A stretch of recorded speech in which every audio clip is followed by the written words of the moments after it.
નમસ્કાર વિદ્યાર્થી મિત્રો, ધોરણ 10ની અંદર આપણે ચેપ્ટર નંબર 12 વિદ્યુત પૂર્ણ કરેલ છે. ત્યારબાદ હવે આપણે જોઈએ છે કે વિદ્યુત પ્રવાહની ચુંબકીય અસરો. 13મું ચેપ્ટર છે આપણું વિદ્યુત પ્રવાહની ચુંબકીય અસરો. એટલે કે આ ચેપ્ટરમાં આપણે શું ભણીશું તો કે વિદ્યુત પ્રવાહ જે ઉત્પન્ન થયો એ વિદ્યુત પ્રવાહના કારણે ચુંબકીય અસર જોવા મળે છે. મતલબ કે જેમ ચુંબક આકર્ષણ પેદા કરે છે, ચુંબકીય ક્ષેત્ર પેદા કરે છે, એવી રીતે વિદ્યુત પ્રવાહ જ્યાંથી પસાર થશે જે વાહકમાંથી એમાંથી એ શું ઉત્પન્ન કરશે કે ચુંબકીય ક્ષેત્ર ઉત્પન્ન કરે. તો એના વિશે આપણે ચર્ચા કરીશું. તો વિદ્યુત પ્રકરણમાં આપણે વિદ્યુત પ્રવાહની તાપી અસર વિશે અભ્યાસ કર્યો.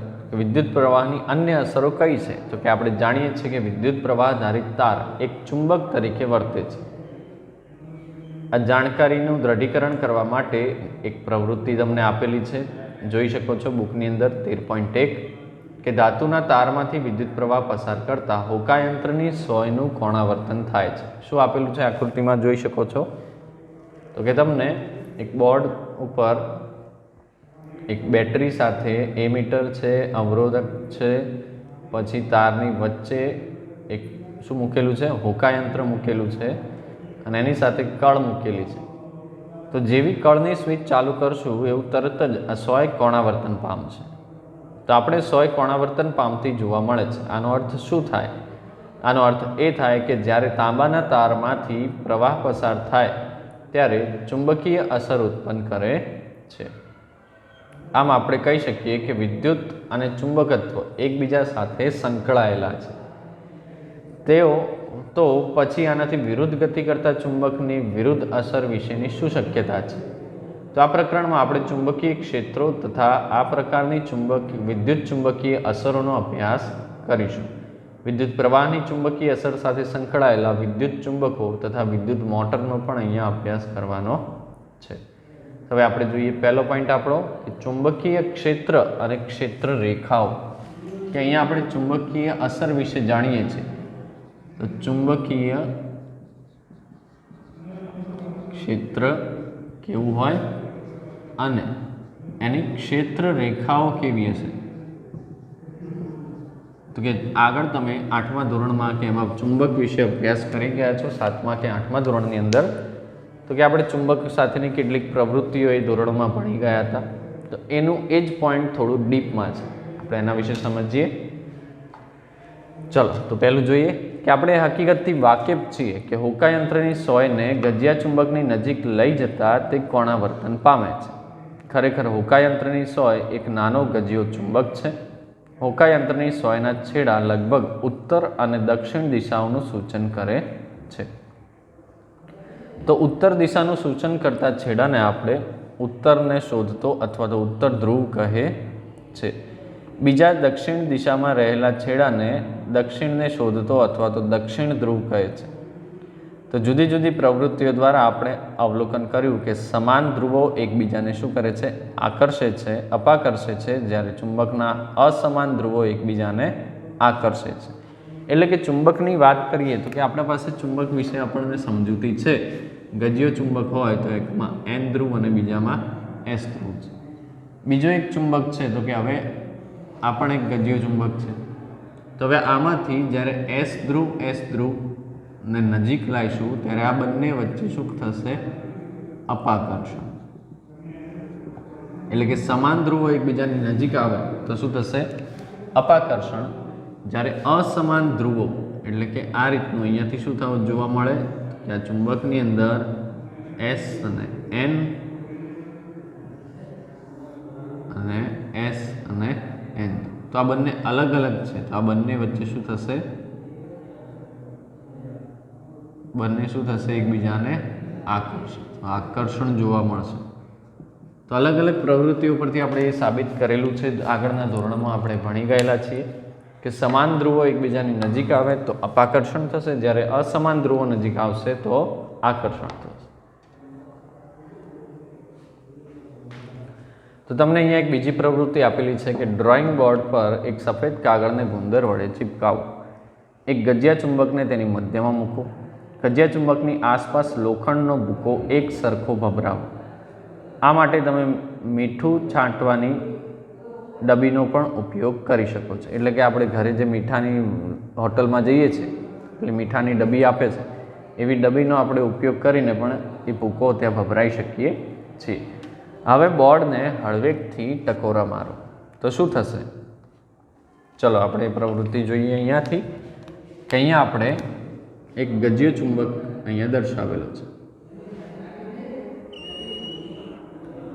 એક એન ધ્રુવ, બીજો એસ ધ્રુવ. હવે આને આપણે વ્હાઇટ બોર્ડ સમજીએ તો કે એની અંદર જ્યારે આપણે શું કરીશું તો કે ધીમે ધીમે ટંકોરા મારીશું આવી રીતે તો ચુંબકની આસપાસ તમને આવી આકૃતિ જોવા મળશે.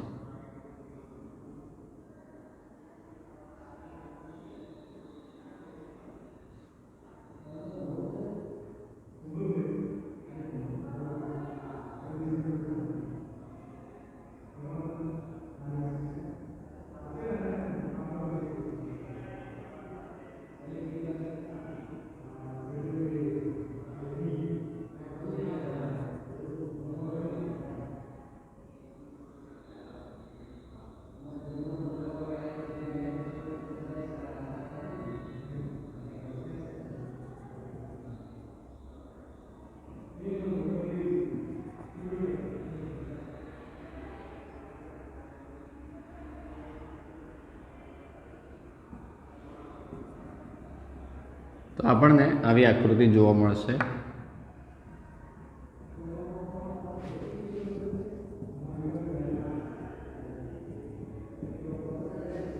બરાબર છે. તો અહીંયા જોઈ શકીએ છીએ આપણે કે ચુંબકની નજીક આ છેડાઓ જે છે એ ભાગમાં કેવી રેખાકૃતિ દેખાય છે અને આ નીચે જેમ જેમ ચુંબકથી દૂર જાઓ છો એમ એમ શું દેખાય છે.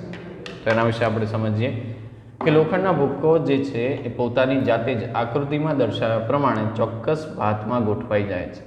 લોખંડનો ભૂક્કો આવી ચોક્કસ ભાતમાં કેમ ગોઠવાય છે? તો ભાત શું દર્શાવે છે?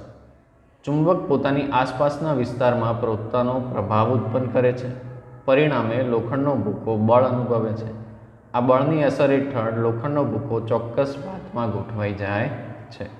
એટલે કે આ ચુંબકના કારણે ચુંબકીય ક્ષેત્ર ઉત્પન્ન થાય અને એ ક્ષેત્ર આ લોખંડના ભૂક્કાને આ રીતે પોતાને જે ક્ષેત્ર રેખાઓ છે એ પ્રમાણે એને ગોઠવે છે. ચુંબકની આસપાસનો વિસ્તાર કે જેમાં ચુંબકના બળની અસર અનુભવાય છે તેને આપણે ચુંબકીય ક્ષેત્ર કહે છે. લોખંડનો ભૂક્કો જે રેખાઓ પર ગોઠવાયેલો છે તેને આપણે ચુંબકીય ક્ષેત્ર રેખાઓ કહે છે. તો કે આ બધી શું છે?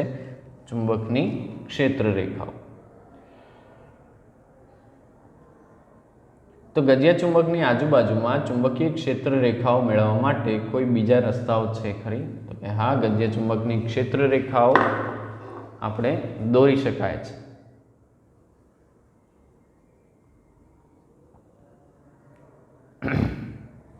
તો આપણે ચુંબકીય ક્ષેત્ર રેખાઓ આપણે દોરવાની અહીંયા પૂછાય છે કે આ ગજિયા ચુંબકની આસપાસ ક્ષેત્ર રેખાઓ કઈ રીતે ગોઠવાય છે એના વિશે જોઈએ. તો ચુંબકીય ક્ષેત્ર દિશા અને મૂલ્ય બંને ધરાવતી ભૌતિક રાશિ છે. જો કોની વાત કરી છે અહીંયા આપણે હવે જોઈશું પોઈન્ટ. ચુંબકીય ક્ષેત્ર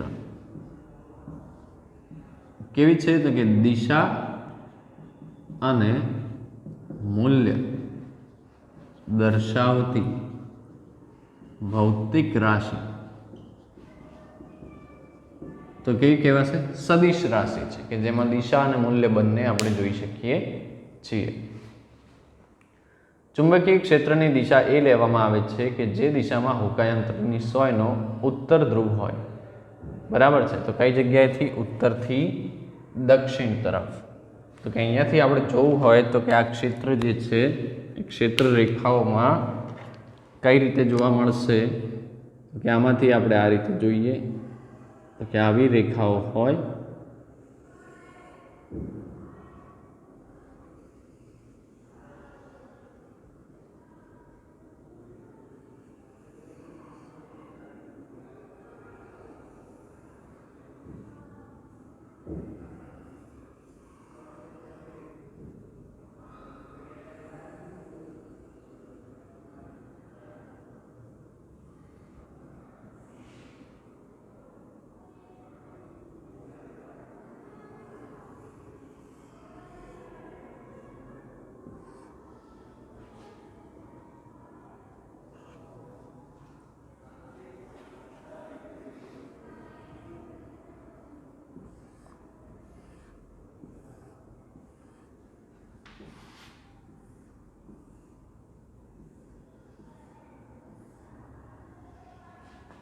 બરાબર. આ ચુંબકીય ક્ષેત્ર રેખાઓ આ રીતે આપણને જોવા મળશે. હવે ક્ષેત્રની દિશા કઈ થશે?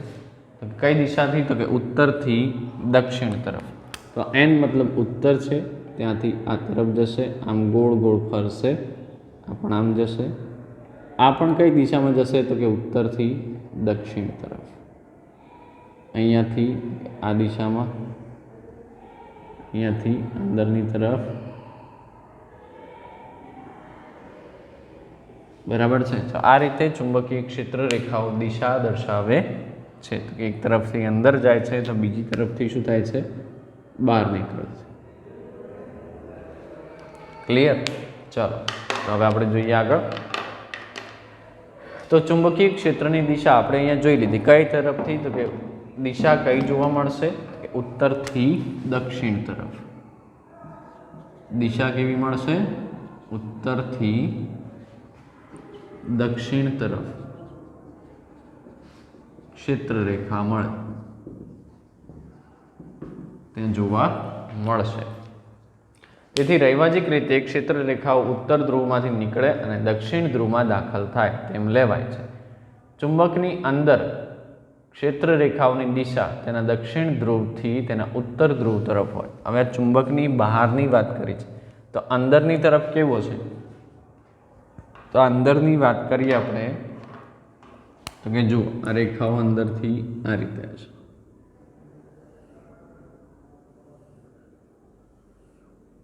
કઈ દિશામાં જોવા મળે છે?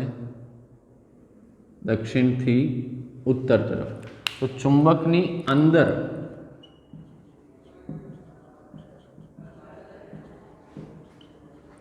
ક્ષેત્ર રેખાઓ દિશા કઈ હશે? તો કે દક્ષિણથી ઉત્તર તરફ. કઈ દિશામાં જોવા મળે છે? દક્ષિણથી ઉત્તર તરફ જોવા મળે છે. તો આમ ચુંબકીય ક્ષેત્ર રેખાઓ બંધ વક્રો રચે છે, એટલે કે ગોળ ગોળ પોતે ફર્યા કરે છે. ચુંબકીય ક્ષેત્રની સાપેક્ષ તીવ્રતાને ક્ષેત્ર રેખાઓની નિકટતાની માત્રા દ્વારા દર્શાવવામાં આવે છે. એટલે કે જેટલી આ રેખાઓ એકબીજાથી નજીક હશે એટલી એ ભાગમાં ચુંબકીય ક્ષેત્રની તીવ્રતા, ચુંબકીય ક્ષેત્ર રેખાઓની તીવ્રતા વધુ હશે, એટલે કે પ્રબળ હોય છે. એટલે કે ત્યાં રાખેલ કોઈ બીજા ચુંબકના ધ્રુવ પર ચુંબકીય ક્ષેત્રને કારણે વધુ બળ લાગે છે. બે ક્ષેત્ર રેખાઓ કદાપી એકબીજાને છેદતી જણાતી નથી. ક્યારેય રેખાઓ એકબીજાને છેદશે નહીં.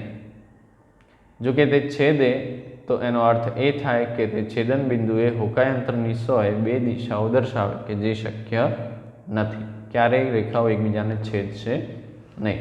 તો આ વાત હતી ચુંબકીય ક્ષેત્ર અને ક્ષેત્ર રેખાઓ વિશે, જે ચુંબકના ઉદાહરણ દ્વારા આપણે વ્યવસ્થિત રીતે સમજી શક્યા છીએ.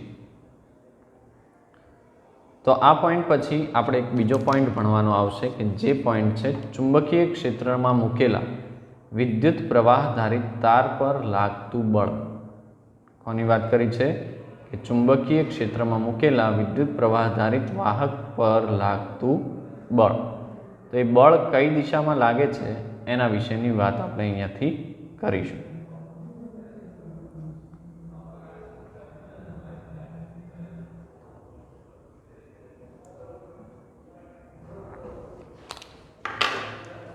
ચાલો તો આપણે એના વિશે જોઈએ.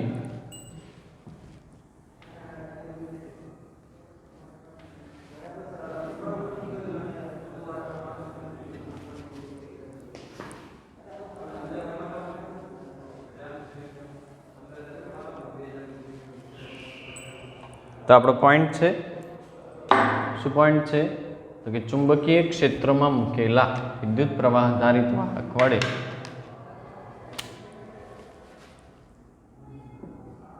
ચુંબકીય ક્ષેત્રમાં મૂકેલા વિદ્યુત પ્રવાહ ધારિત તાર વડે લાગતું બળ. તો અહીંયા આપણે શું સમજવાનું છે કે એમ સમજો કે એક ચુંબકીય ક્ષેત્ર છે. એક ક્ષેત્રની અંદર આપણે એક તાર વાહક તાર મૂક્યો છે, એ વાહક તારમાંથી વિદ્યુત પ્રવાહ પસાર કરીએ તો એના કારણે કેટલું બળ લાગે છે, કેવી રીતે લાગે છે, કઈ દિશામાં લાગે છે, એના વિશે આપણે આ પોઈન્ટ પરથી સમજીશું. તો આપણે શીખી ગયા છીએ કે વાહકમાં પસાર થતો વિદ્યુત પ્રવાહ ચુંબકીય ક્ષેત્ર રચે છે. આ રીતે ઉદ્ભવતું ચુંબકીય ક્ષેત્ર વાહકની નજીક રાખેલા ચુંબક પર બળ લગાડે છે. ફ્રેન્ચ વૈજ્ઞાનિક એન્દ્રે મેરી એમ્પિયર, કયા વૈજ્ઞાનિક હતા? એન્દ્રે મેરી એમ્પિયરે દર્શાવ્યું કે ચુંબક પણ વિદ્યુત પ્રવાહ આધારિત વાહક પર સમાન મૂલ્યનું અને વિરુદ્ધ દિશામાં બળ લગાડે છે. અહીંયા શું કહેવા માગે છે કે જેવો પ્રવાહમાંથી વાહકમાંથી શું થશે, જેવો વિદ્યુત પ્રવાહ પસાર થશે એટલે એ વિદ્યુત પ્રવાહના કારણે ચુંબકીય બળ ઉત્પન્ન થશે. તો એ બળ ચુંબક પર લાગશે, એ બળ જેટલું ચુંબક પર લાગશે એટલું જ બળ ચુંબક આ તાર ઉપર લગાડશે. બરાબર? તો બંને એકબીજા ઉપર બળ લગાડે પણ કેવું હશે? પરસ્પર વિરુદ્ધ દિશામાં હશે. તો ચુંબકીય ક્ષેત્ર દ્વારા વિદ્યુત પ્રવાહ ધારિત પર વાહક પર લાગતું બળ, અહીંયા તમને બુકમાં આકૃતિ આપેલી છે, એના ઉપરથી સમજી શકાય છે. બરાબર? કઈ રીતનું કીધું છે જુઓ કે આ ચુંબક ગોઠવેલો છે. હવે ચુંબકની વચ્ચે આપણે આમ શું કર્યું છે? વાહક તાર મૂકેલો છે. તો આ વાહક તારમાંથી જેવો વિદ્યુત પ્રવાહ પસાર થશે એટલે આ વાહક તાર શું કરશે? ચુંબક ઉપર બળ લગાડે. ચુંબક ઉપર જેટલું બળ વાહક તાર લગાડશે એટલું જ બળ આ ચુંબક શું કરશે? આના ઉપર તાર ઉપર લગાડે છે. બરાબર છે? તો એ રીતની તમને અંદર આકૃતિ આપેલી છે, જોઈ શકો છો. તો અહીંયા પ્રવૃત્તિ બતાવી છે કે શું બતાવ્યું છે આપણે જોઈએ કે આકૃતિમાં દર્શાવ્યા પ્રમાણે એક નાનો એલ્યુમિનિયમનો સળિયો AB લંબાઈનો લો.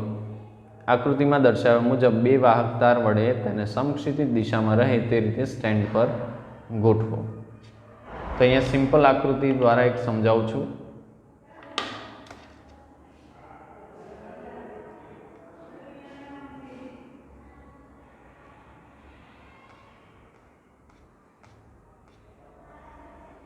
એક સિમ્પલ આકૃતિ ડ્રો કરી એના ઉપરથી આપણે સમજી શકીએ છીએ.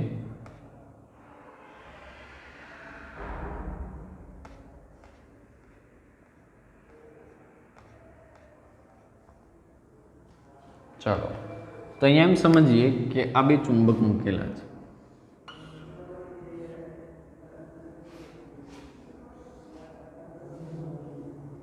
N ધ્રુવ, S ધ્રુવ. બરાબર? હવે આ બે ચુંબક મૂકેલા છે તો આ ચુંબક પણ શું થતું હશે? તો કે ક્ષેત્ર રેખાઓ આ દિશામાં લાગતી હશે, ચુંબકીય બળ લાગતું હોય. હવે એની અંદર આપણે શું કરવાનું છે? તો કે એક વાહક તાર મૂકીશું.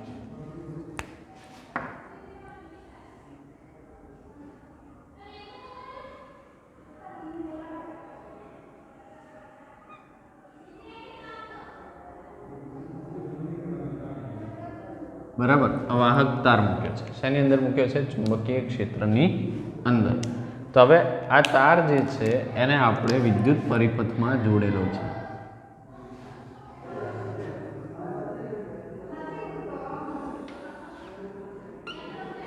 બરાબર? તો આ રીતે જોડેલો છે, જેમાં અહીંયા બેટરી જોડેલી હશે,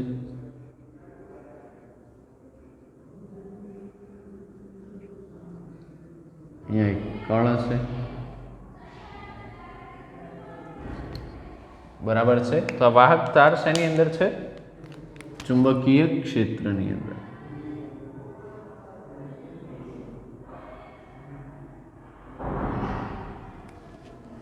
બરાબર? સમજણ પડે છે આકૃતિમાં?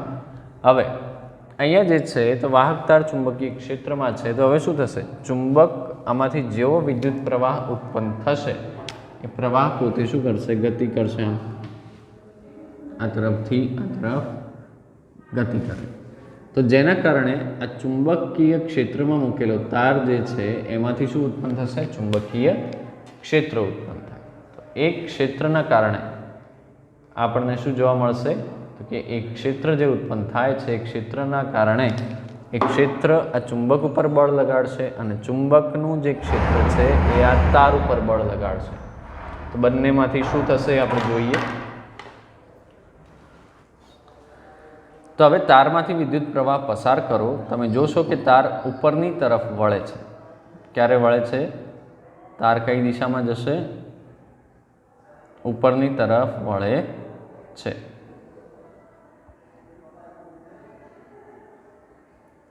તો અહીંયા પહેલી વખતે જ્યારે મૂક્યું ત્યારે શું થયું તો કે આ તાર જે છે ઉપરની દિશામાં ગતિ કરશે, બરાબર।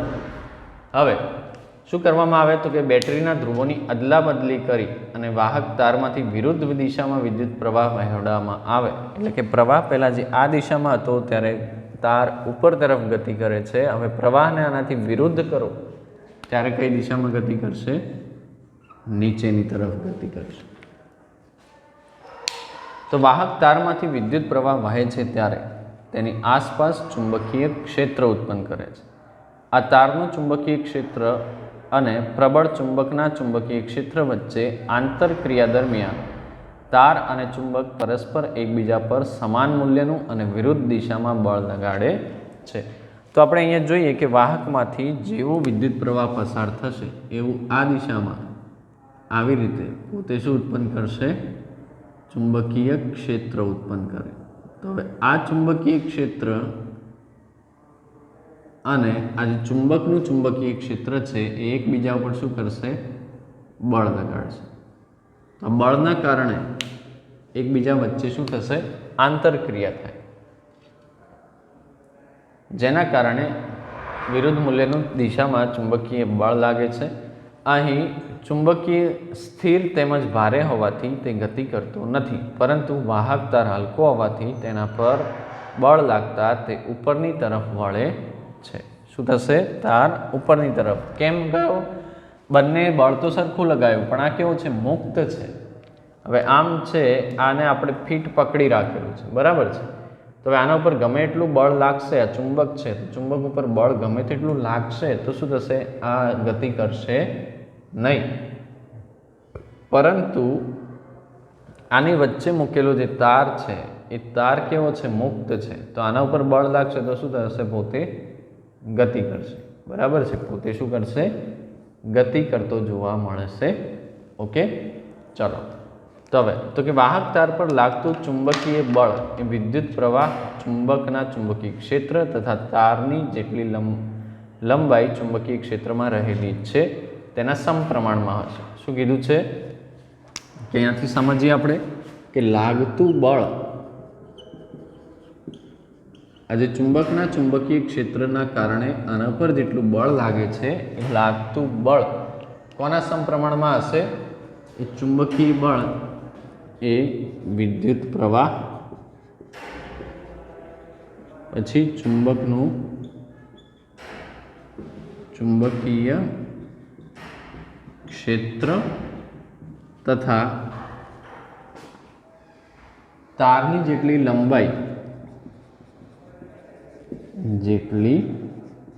લંબાઈ ચુંબકીય ક્ષેત્રમાં રાખેલી છે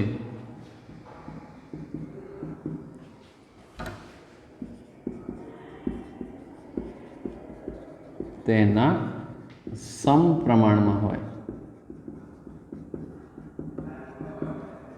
એટલે કે આ તાર જે છે એના પર કેટલું બળ લાગ્યું તો કે એનો આધાર કોના ઉપર છે? તો કેટલા પ્રમાણમાં વિદ્યુત પ્રવાહ લગાડેલું છે, કેટલા પ્રમાણમાં ચુંબકીય ક્ષેત્ર છે અને કેટલી લંબાઈનો તાર આ ચુંબકીય ક્ષેત્રમાંથી પસાર થાય છે। એટલે કે આ ક્ષેત્રની અંદર રહેલા તારની લંબાઈ ઉપર આધાર રાખે છે। તો જ્યારે વાહકમાંથી વિદ્યુત પ્રવાહની દિશા ચુંબકીય ક્ષેત્રની દિશાને લંબ હોય ત્યારે તાર પર મહત્તમ બળ લાગે છે। ક્યારે બળ લાગશે વધારેમાં વધારે? તો કે જ્યારે વાહકમાંના વિદ્યુત પ્રવાહની દિશા, શું કીધું છે? તો કે વાહકમાંના વિદ્યુત પ્રવાહની દિશા જે છે એ દિશા ચુંબકના તો વિદ્યુત પ્રવાહની દિશા ચુંબકના ચુંબકીય ક્ષેત્રની દિશાને ચુંબકના ચુંબકીય ક્ષેત્રની દિશાને લંબ હોય ત્યારે મહત્તમ બળ લાગે. ક્યારે સૌથી વધારે બળ લાગશે? મહત્તમ બળ કે જ્યારે શું હશે? વિદ્યુત પ્રવાહ જે છે એ વિદ્યુત પ્રવાહ કોને? તો કે ક્ષેત્રની દિશાને લંબ હોય ત્યારે વધુમાં વધુ બળ આ તાર ઉપર લાગે છે. તો બળ ક્યારે નહીં લાગે? અહીંયા તો જોયું કે ચુંબકીય ક્ષેત્ર અને વિદ્યુત પ્રવાહ બંને એકબીજાને લંબ હશે ત્યારે સૌથી વધુ બળ લાગે. તો જો વાહકમાંથી વહેતા વિદ્યુત પ્રવાહની દિશા ચુંબકીય ક્ષેત્રની દિશામાં અથવા તો વિરુદ્ધ દિશામાં, શું કીધું છે કે જો પ્રવાહની દિશા ચુંબકીય ક્ષેત્રની દિશા અથવા ચુંબકીય ક્ષેત્રની વિરુદ્ધ દિશામાં હોય ત્યારે બળ લાગતું નથી. ત્યારે શું થશે? બળ લાગશે નહીં. તો ચુંબકીય બળની દિશા એ ફ્લેમિંગના ડાબા હાથના નિયમ પરથી સમજી શકાય છે. કયો નિયમ? તો કે ફ્લેમિંગનો ડાબા હાથનો નિયમ. આ નિયમ દ્વારા આપણે શું સમજી શકીએ છીએ? તો કે ચુંબકીય ક્ષેત્રની દિશા આપણે જાણી શકીએ છીએ કે ચુંબકીય ક્ષેત્ર કઈ દિશામાં છે એ દિશા આપણે જાણી શકાય છે. તો ફ્લેમિંગનો ડાબા હાથનો નિયમ જો એક દિશા જાણવી કેમ જરૂરી છે? તો કે અહીંયા આપણે જોયું કે પ્રવાહ અને ક્ષેત્ર બંને લંબ હશે તો જ મહત્તમ બળ લાગશે. તો એ ક્ષેત્રની દિશા જાણવા માટે આપણે ફ્લેમિંગના ડાબા હાથનો નિયમનો ઉપયોગ કરીએ છીએ. તો હવે ડાબા હાથનો નિયમ, તો આ આપણો ડાબો હાથ છે. ડાબા હાથ પ્રમાણે જોવાનું, ત્રણ વસ્તુનો, ત્રણ આંગળીનો જ, પહેલો અંગૂઠો, પહેલી આંગળી અને બીજી આંગળી, આ ત્રણનો જ ઉપયોગ કરવાનો. તો ડાબા હાથના પંજાની પહેલી આંગળી, બીજી આંગળી અને અંગૂઠો પરસ્પર લંબ રહે તેમ ગોઠવો. કઈ રીતે? તો કે આ રીતે. કેવા છે એકબીજાને? બધા ત્રણે ત્રણ કેવા છે? લંબ છે. શું કીધું છે અહીંયા? એકબીજાને લંબ એટલે આપણે આ રીતે દર્શાવીએ.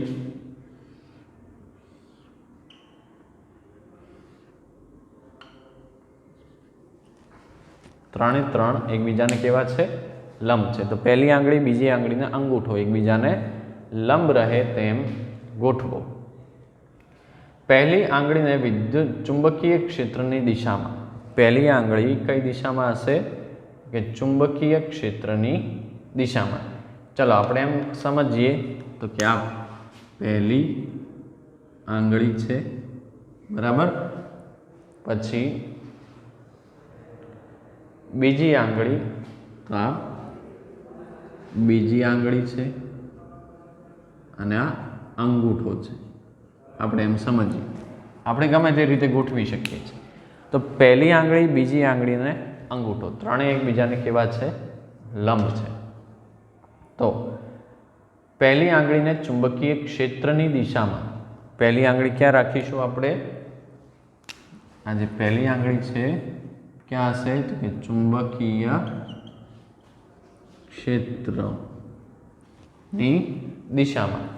બીજી આંગળીને વિદ્યુત પ્રવાહની દિશામાં, એટલે કે પ્રવાહ જે દિશામાં વહે છે એ દિશામાં શું હશે? તો એ દિશામાં આપણે બીજી આંગળી રાખીશું. કઈ જગ્યાએ? કે વિદ્યુત પ્રવાહ જે દિશામાં છે એ દિશામાં બીજી આંગળી રાખીએ તો શું જોવા મળશે? તો કે અંગૂઠાની દિશા એ ચુંબકીય બળની દિશા દર્શાવશે. આ અંગૂઠો જે છે એ શું હશે? બળ દર્શાવશે. તો કે આપણે આ નિયમ ઉપરથી બળ કઈ દિશામાં લાગે છે એના વિશે સમજી શકીએ છીએ. ચલો, પહેલી આંગળી, બીજી આંગળીને અંગૂઠો, આ ત્રણ એકબીજાને લંબ છે. તો દાખલા તરીકે એમ વિચારું કે પહેલી આંગળી, આ ચુંબકીય ક્ષેત્ર આ દિશામાં છે, બરાબર છે. તો બીજી આંગળી કઈ દિશામાં હશે? વિદ્યુત પ્રવાહની દિશામાં છે. તો અંગૂઠો કઈ દિશામાં છે? આ દિશામાં છે. તો બળ કઈ તરફ લાગશે? આ દિશા. તો કે પહેલી આંગળી જ્યારે આપણે ચુંબકીય ક્ષેત્રમાં મૂકીએ ત્યારે બીજી આંગળી વિદ્યુત પ્રવાહની દિશામાં હોય ત્યારે બળ આપણને કઈ દિશામાં મળશે? તો કે અંગૂઠો જે દિશામાં છે એ દિશામાં. તો હવે એમ રાખવું કે ચુંબકીય ક્ષેત્ર આમ છે, વિદ્યુત પ્રવાહ આ જ તરફ છે, તો બળ કઈ દિશામાં હશે? ઉપર તરફ. આમ કરી દઉં તો કે પહેલી આંગળી ક્ષેત્ર છે, પ્રવાહ નીચે તરફ છે, તો બળ આ દિશામાં લાગશે.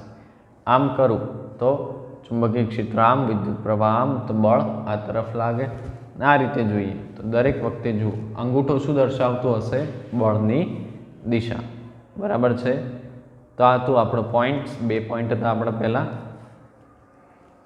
કયો પોઈન્ટ હતો? તો કે ચુંબકીય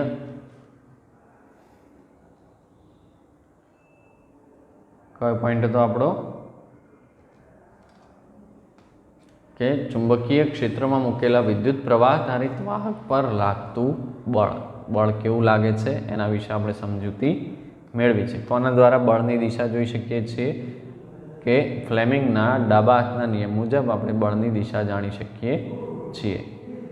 હવે વિદ્યુત પ્રવાહ ધારિત વાહક અને ચુંબકીય ક્ષેત્ર ધરાવતી રચનાઓમાં વિદ્યુત મોટર, જનરેટર, લાઉડસ્પીકર, માઇક્રોફોન અને માપન કરતા સાધનોનો સમાવેશ થાય છે. બરાબર છે. તો આટલા ભાગ આપણે આમાં સમજી શક્યા છીએ. તો આ 2 પોઈન્ટ હતા. નેક્સ્ટ લેક્ચરની અંદર આપણે જોઈશું ઘરેલું વિદ્યુત પરિપથ, એટલે કે આપણા ઘરે જે વિદ્યુત પરિપથ છે એના વિશેની આપણે સમજૂતી મેળવીશું.